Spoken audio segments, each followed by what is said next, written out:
And then the last couple of bonus things, once you start to grow traffic, which by the way, we see a lot of programs that are still growing traffic. It's harder to grow traffic, but it's not impossible. Your traffic shouldn't all be completely zero.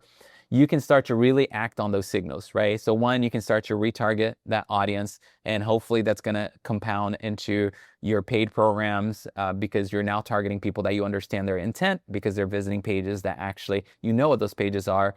You can start to really optimize your offers and start to map, because now you have every page on your site, you have the context and a cluster and a strategy and everything else, and what questions it maps against. So now you can start to map offers against those pages and start to see which paths are going to drive the best conversions. You can start to also de-anonymize those signals and start to do some warm outbound and start to really try to convert that audience even before their hand raisers or convert.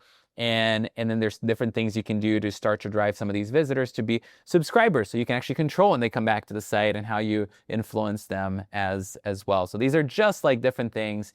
And then when you think about all the outer layers of that sphere of influence as well, really think about, like, there's a bunch of other things you can do to build awareness, that those are like really awareness systems. And then there's different things you can do to capture those leads and convert them into subscribers. So that's a little bit of the bonus. We'll do another session later that talks a little bit more about things beyond your website, but there's so much work to be done here.